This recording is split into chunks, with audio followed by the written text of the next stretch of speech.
तोखा छहरे सुरुङ मार्ग बनाउन सरकारले चीनसँग सहयोग माग्दै सुरुङ खन्ने टिबिएम मेसिन आफ्नै हुँदाहुँदै र 1 अर्ब बजेट पनि छुट्याइसकेका बेला आखिर किन चीनसँग सहयोग माग्दैछ त सरकार? यसबारेको जानकारी। भारतसँगको विद्युत व्यापारमा नेपालले घाटा बेहोरिरहेको छ भनेकै भरमा चिनिया राजदूतलाई परराष्ट्र मन्त्रालयले कार्यालयमै बोलाएर दियो कडा चेतावनी।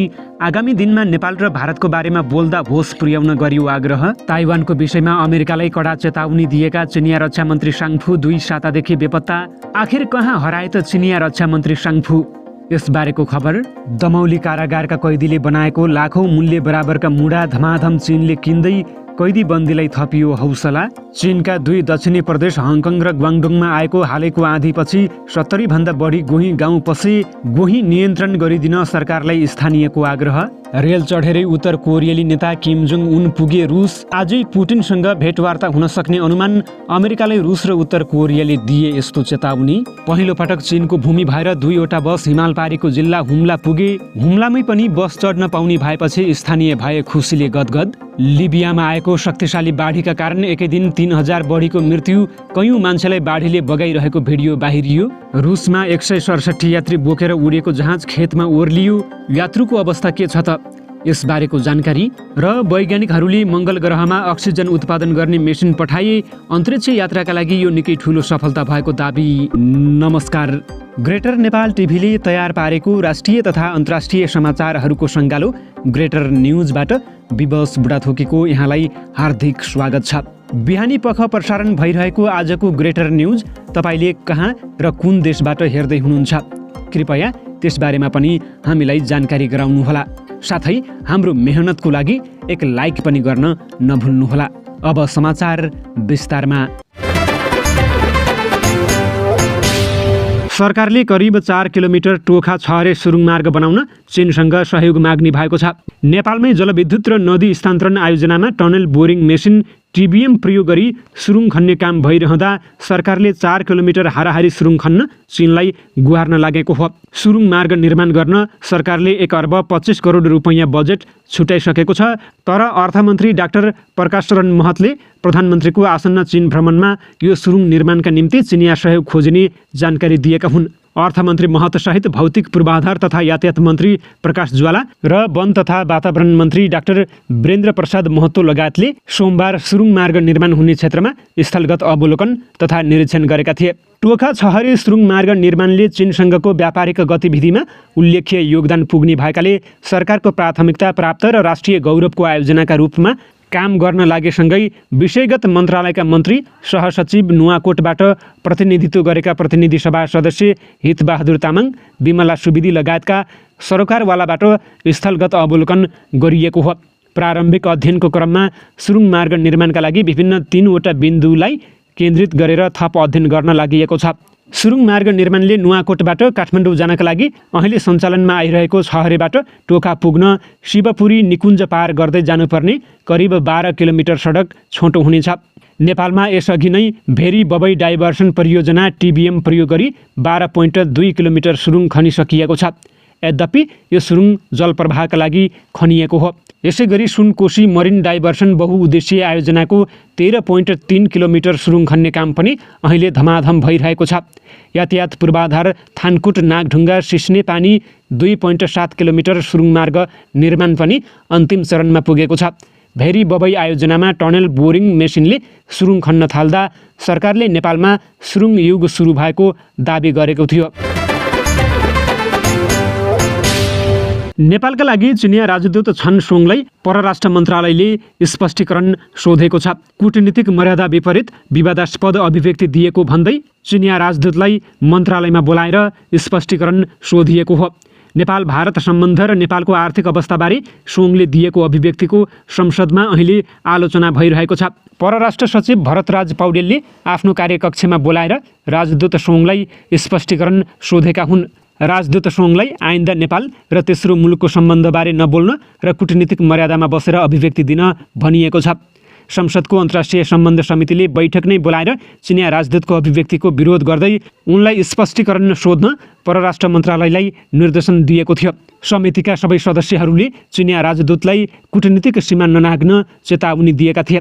राजदूत सोङले गत शनिबार सार्वजनिक कार्यक्रममा भारतसँगको विद्युत व्यापारबाट नेपालले घाटा बेहोरिरहेको बताउँदै यस्तोमा नेपाल कसरी आत्मनिर्भर बन्न सक्छ भन्ने तर्क गरेका थिए। उनले नेपालले भारतभन्दा चीनबाट आर्थिक लाभ उठाउन सक्ने बताएका थिए। उनको यो अभिव्यक्तिका कारण फिर्ता पठाउनु पर्ने माग समेत यति बेला केही तत्त्वहरूले उठाइरहेका छन्। चीनमा केही समय अघिसम्म चीन गाङ देशका विदेश मन्त्री थिए। उनी महिनौसम्म सार्वजनिक स्थानमा देखिएनन्। उनी बेपत्ता भएको चर्चा चलिरहँदा नै गत जुलाई महिनामा उनलाई पदबाट बर्खास्त गरियो। यति बेला उनको स्थानमा वाङ यी पुनः विदेश मन्त्री नियुक्त भएका छन्। यसअघि पनि यीले नै यो पद सम्हालिसकेका थिए। चीन गाङ बेपत्ता भएको र पदबाट बर्खास्त भएको खबर नसेलाउँदै यति बेला चीनका रक्षा मन्त्री ली साङफू पनि बेपत्ता भएको खबर आएको छ। अन्तर्राष्ट्रिय सञ्चार माध्यमहरूले ली साङफू 2 हप्तादेखि कुनै पनि कार्यक्रममा नदेखिएको बताएका छन्। यस्तोमा जापानका लागि अमेरिकी राजदूत रहम इमानुएलले पनि चीनका रक्षा मन्त्री पछिल्लो 2 सातादेखि सार्वजनिक स्थलमा नदेखिएको भन्दै सामाजिक सञ्जालमा पोस्ट गरेका छन्। रिपोर्टहरूका अनुसार चिनिया रक्षा मन्त्री ली अगस्त 29 देखि देखिएका छैनन्। यति बेला उनीमाथि सन् 2017 को भ्रष्टाचार सम्बन्धी मुद्दामा अनुसन्धान भइरहेको छ। यसअघि बर्खास्तमा पर्ने विदेश मन्त्री चीन गाङ विवाहित भएर पनि टेलिभिजन पत्रकारसँग अफेयर रहेको चर्चा चलेको थियो। हाल बेपत्ता भएका भनिएका रक्षा मन्त्री ली साङफूले पछिल्लो पटक चीन अफ्रिका शान्ति र सुरक्षा फोरमलाई सम्बोधन गरेका थिए। त्यसअघि उनी एसियाको प्रमुख रक्षा शिखर सम्मेलन साङ्ग्रिला फोरममा सहभागी हुन रुस पुगेका थिए। सो क्रममा लीले ताइवानको विषयमा बोल्दै अमेरिकाले आगोसँग खेलिरहेको भन्दै चेतावनी दिएका थिए। चीनले ताइवानलाई आफ्नो भूमि भएको दाबी गर्दा अमेरिकाले ताइवानलाई हतियार बेचिरहेको छ। यति बेला ली साङफू लामो समय यता सार्वजनिक नभएपछि उनलाई पनि चीनको सरकारले पदबाट हटाउन त लागेको होइन भन्ने आशंका उब्जिएको छ। तनहुँको सदरमुकाम स्थित दमौली कारागारमा रहेका कैदीबन्दीले बुनेका मुढा चीन निर्यात हुन थालेको छ। गत साउनको अन्तिम साता पहिलो पटक मुढा चीन निर्यात भएको सो कारागार प्रशासनले जनाएको छ। यहाँका कैदीबन्दीले बुनेका मुढा आकर्षक र बलियो हुने भएपछि माग बढ्ने गरेको कारागारका चौकीदार रामकुमार बस्यालले जानकारी दिएका छन्। बाह्य देशमा मुढा निर्यात हुन थालेपछि कैदीबन्दी उत्साहित भएर मुढा बनाउने कार्यमा खटिँदै आएका छन्। कारागारमा अहिले 20 महिलासहित कुल 287 कैदीबन्दी रहेका छन्, जसमा 3 बालबालिका कैदीबन्दी महिलासँग नै आश्रित रहेको सो कारागारले जनाएको छ। 1000 तयारी मुढा चीन पठाइएको छ भने प्रति मुढा रु 500 का दरले बिक्रीका लागि पठाइएको हो। कारागारको ए ब्लकमा रहेका मध्ये करिब 45 जनाले बुनेका मुढा स्थानीय बजारमा खपत हुने गरेको सो कारागारले जनाएको छ। त्यसैगरी बी ब्लकमा रहेका मध्ये 70 कैदीबन्दीले निर्माण गरेको मुढा बाह्य देशमा निर्यात हुने गरेको निमित्त कारागार प्रशासक नारायण प्रकाश अधिकारीले जानकारी दिएका छन्। उनका अनुसार महिला कैदीबन्दी भवनमा रहेका 20 महिला कैदीबन्दीमध्ये अधिकांश तानबाट कपडा बुन्ने कार्यमा व्यस्त रहेका छन्। कारागारमा रहेका अधिकांश कैदीबन्दीले सिप सिकेर आय आर्जन गरी समय समयमा घर खर्च पठाउने कार्य पनि गरेको उनले बताएका छन्। चीनको एक शहरले हालैका दिनहरूमा आएको बाढीका कारण ठूलो सङ्ख्यामा भागेका गोहीको खोजी सुरु गरेको अधिकारीहरूले मङ्गलबार बताएका छन्। गत हप्ता दक्षिणी चीनमा आएको आँधीका कारण ठूलो वर्षा भएपछि हङकङ र अन्य क्षेत्रमा डुबान भएको थियो। ग्वाङडोङ प्रान्तको माओमिङ सहर वरपर बाढी र डुबान हुँदा एउटा व्यावसायिक गोही फार्म सञ्चालन गरिएको तालबाट 70 भन्दा बढी गोही भागेको स्थानीय सञ्चार माध्यमले जनाएका छन्। स्थानीय आपतकालीन व्यवस्थापन कार्यालयमा फोनको जवाफ दिने एक व्यक्तिले मङ्गलबार एएफपीलाई बताएअनुसार अधिकारीहरूले सरीसृपको उद्धारका लागि काम गरिरहेका छन्। ती व्यक्तिले अझै कति जनावर खुला अवस्थामा छन् वा अहिलेसम्म कुनै पनि फेला परेका छन् कि छैनन् भन्ने बारे केही बताएनन्। राज्य समर्थित बेजिङ न्युजले प्रकाशित गरेको एक भिडियोमा रातो पोसाक लगाएका उद्धारकर्मीहरूले उद्धार डुङ्गामा बाढीले भरिएका खेतहरू खोजिरहेको देखाइएको छ। थप तस्बिरमा 2 मिटर लामो खस्रो जनावर सडकमा लडिरहेको र उनीहरूका मुख रातो टेपले बाँधिएको देखिन्छ। गोही अझै पनि पानीमा छन् र धेरै सरकारी विभागले तिनीहरूलाई समात्ने काम गरिरहेका छन्। चाइना नेसनल रेडियो CNRले स्थानीय कृषि ब्युरोलाई उद्धृत गर्दै रिपोर्ट गरेको छ। गोहीको निश्चित सङ्ख्या गणनासहित घटनाको अनुसन्धान भइरहेको छ, CNRले भनेको छ। गोहीलाई चीनमा छालाका साथै मासुका लागि पनि हुर्काइन्छ, जुन कहिलेकाहीँ परम्परागत औषधिका रूपमा पनि प्रयोग गरिन्छ। वेबो सोसल मिडिया प्लेटफर्ममा प्रयोगकर्ताहरूले गोही तालबाट बाहिरिएको र तिनीहरूलाई नियन्त्रण गर्न तत्काल सरकारी अधिकारीको थप ध्यान केन्द्रित हुनुपर्ने उल्लेख गरेका छन्। उत्तर कोरियाली नेता किम जोङ उन सवार रेल रुसी भूमिमा प्रवेश गरेको रुसी राज्य समाचार समिति रिया नोभोस्तीले जनाएको छ। नेता किम चढेको रेल उत्तर कोरियाबाट पिर्मोस्की क्षेत्रमा प्रवेश गरेको तस्बिर पनि रिया नोभोस्तीले सार्वजनिक गरेको छ। गाडा हरियो डिब्बासहितको उत्तर कोरियाली रेललाई तानेको तस्बिरमा देखिन्छ। दक्षिण कोरियाली रक्षा मन्त्रालयले भने सोमबार नै नेता किम चढेको रेल रुसी भूमिमा प्रवेश गरेको विश्वास आफूलाई भएको बताएको थियो। रुसी सञ्चार माध्यमका अनुसार उत्तर कोरियाली नेता किमले यसै साताको अन्त्यमा आफ्ना समकक्षी भ्लादिमिर पुटिनसँग भेटवार्ता गर्ने कार्यक्रम रहेको जनाएका छन्। 4 वर्षपछि उनले पहिलो विदेश भ्रमण गरेका हुन्। रातभर यात्रा गरेर नेता किम भ्लादिभोस्तक पुगेका छन्। उनी आफ्ना फौजका साथ यात्रामा रहेका छन्। उनका साथ वरिष्ठ सैनिक अधिकारी पनि छन्। द्विपक्षीय सैन्य सम्बन्ध तथा हात हतियार आपूर्तिका सम्बन्धमा छलफल गर्न उनीहरूलाई पनि भ्रमण दलमा समावेश गरिएको बताइएको छ। राष्ट्रपति पुटिन हाल वार्षिक आर्थिक मञ्चमा भाग लिने सिलसिलामा भ्लादिभोस्तोकमा रहेका छन्। प्रतिरक्षा विश्लेषकहरूका अनुसार मस्कोले उत्तर कोरियाबाट हात हतियार र एन्टी ट्याङ्क मिसाइलहरू लिएर रुसबाट उपग्रह र आणविक शक्तिबाट सञ्चालन हुने पनडुब्बी प्रविधि चाहेको छ। यद्यपि क्रेमलिनले वैश्विक एवं क्षेत्रीय मामिलामा दुई देशका नेताले वार्ता गर्ने बताएको छ। पश्चिमा प्रतिबन्धबाट पिरोलिएको पेङयुङले मस्कोबाट खाद्यान्न लगायत अन्य मानवीय सहायताका निम्ति अनुरोध गर्ने बताइएको छ। क्रेमलिनका प्रवक्ता दिमित्री पेस्कोभले रुसी सञ्चार माध्यमलाई दुई नेताले संवेदनशील विषयमा छलफल गर्ने बताएका छन्। प्रवक्ता पेस्कोभले पत्रकारहरूलाई बताएका छन्, उत्तर कोरिया लगायत हाम्रा छिमेकीसँग हामीले विकास गर्ने सम्बन्धमा वासिङ्टनको चेतावनीको कुनै अर्थ छैन। दुई देशको हितमा त्यो केन्द्रित हुनेछ। वासिङ्टनले युक्रेन द्वन्द्वका लागि उत्तर कोरियाले मस्कोलाई हतियार उपलब्ध गराएमा पेङयुङले त्यसको मूल्य चुकाउनु पर्ने अमेरिकी चेतावनी बारेको जिज्ञासाको जवाफमा उनले यस्तो जवाफ दिएका हुन्। हिमालपारीको जिल्ला भनेर चिनिने हुम्लाको सदरमुकाम सिमकोट अझै पनि राष्ट्रिय सडक सञ्जालमा जोडिएको छैन। सिमकोटलाई राष्ट्रिय सडक सञ्जालमा जोड्न 24 वर्ष अघिदेखि प्रयास जारी रहेको छ। कर्णालीका लागि समृद्धिको मार्ग भनिएको कर्णाली करिडोर 2056 सालमा शिलान्यास गरिएको थियो। कर्णाली करिडोर निर्माणको काम 2071 सालमा नेपाली सेनाको जिम्मामा छ। करिडोर अन्तर्गत कालीकोटको खुलालुबाट हुम्लाको सिमकोटसम्मको दूरी 196 किलोमिटर रहेको छ। यसमध्ये 123 किलोमिटर खण्डमा नेपाली सेनाले काम गरिरहेको छ। कर्णाली करिडोरको निर्माण कहिले पुरा होला र राष्ट्रिय सडक सञ्जालमा हुम्ला कहिले जोडिएला भन्ने अझै प्रष्ट छैन। तर सडक सञ्जाल नपुगेको हुम्लामा बस चाहिँ पुगेको छ। हुम्लाका व्यवसायीले चीनको तिब्बततिरको बाटो हुँदै बस पुर्याएका हुन्। यही भदौ दोस्रो साता 25 सिट क्षमताका 2वटा बस हुम्ला पुर्याएका छन्।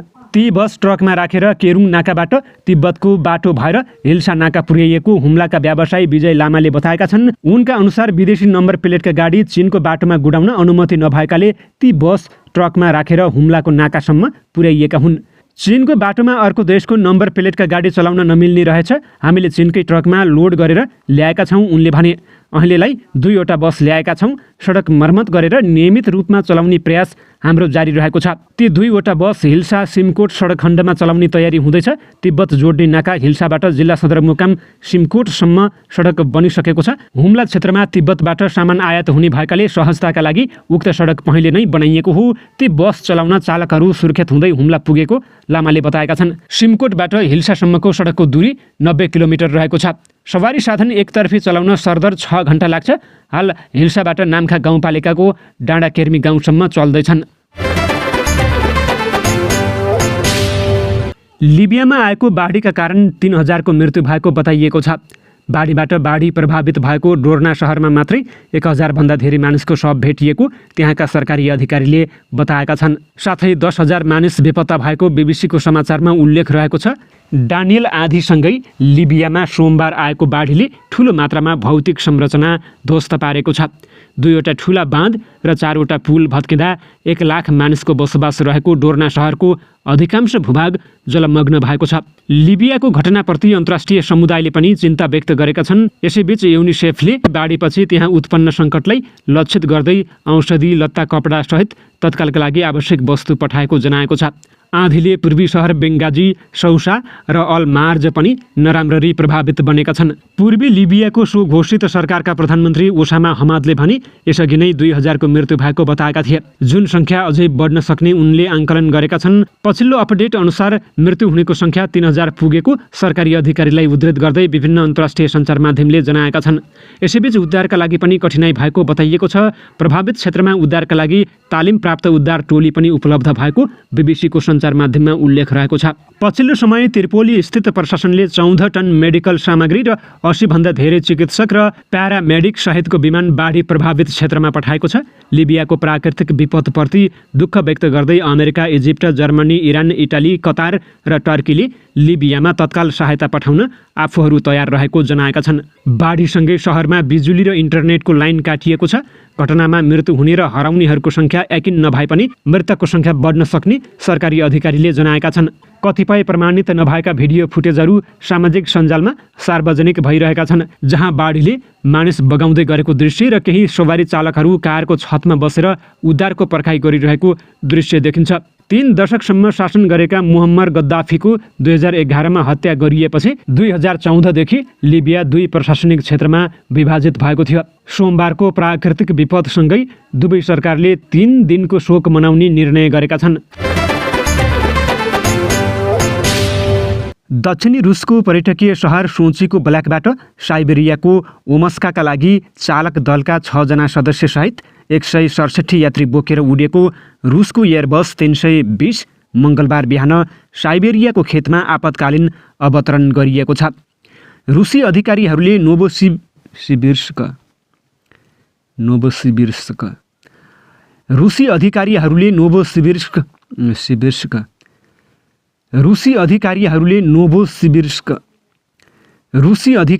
नोभोसिबिर्स्क क्षेत्रको जङ्गल नजिक रहेको एक मैदानमा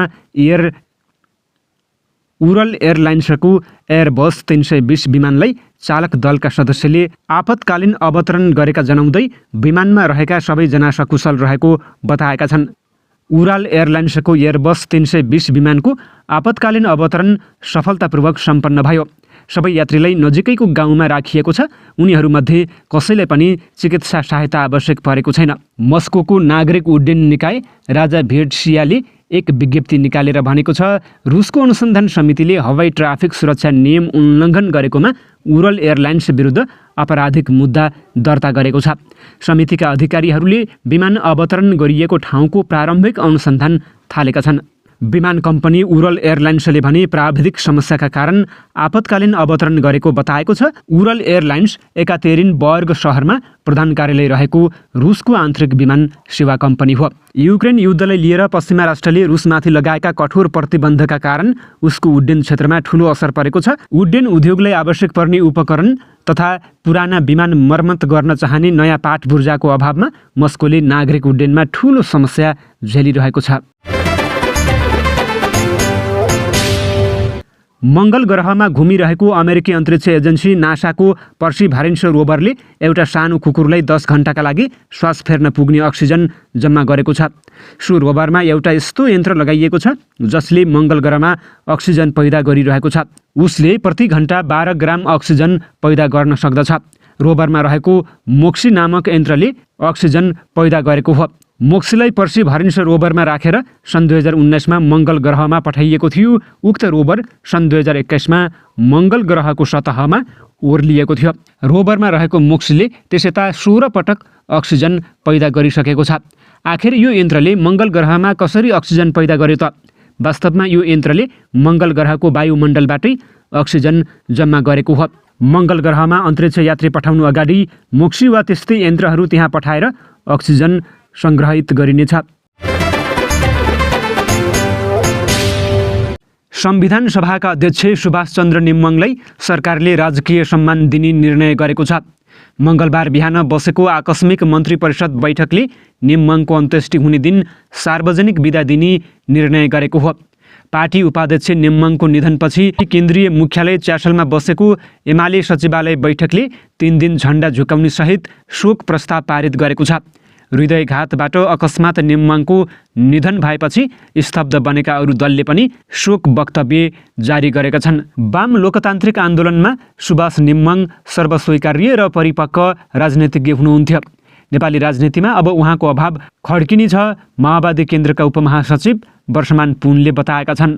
एमालेका उपमहासचिव पृथ्वी सुब्बा गुरुङ सुभाष नेम्मङ जस्तो विशेषता र योग्यता भएका नेता पाउन अब धेरै समय कुर्नुपर्ने बताउँछन्। उहाँको निधनले एमालेलाई अपूरणीय क्षति पुगेको छ, गुरुङ भन्छन्। विद्यमान राजनीतिक व्यवस्था र आन्दोलनले पनि महत्त्वपूर्ण हस्ती गुमाउनु पर्यो। विशेष गरी संविधान सभाबाट 3 असोज 2072 संविधान जारी गर्दा नेम्मङले सभा अध्यक्षको हैसियतमा खेलेको नेतृत्वदायी भूमिका सम्झिएर दल र नेताहरूले श्रद्धा प्रकट गरेका छन्। हवस् त, यिनै खबरसँगै ग्रेटर नेपाल टिभीले तयार पारेको अन्तर्राष्ट्रिय समाचारहरूको सङ्गालो ग्रेटर न्युजको समय सकिएको छ। प्रत्येक पलका ताजा अपडेटको लागि हामी तपाईँको माझमा छौँ। नमस्कार।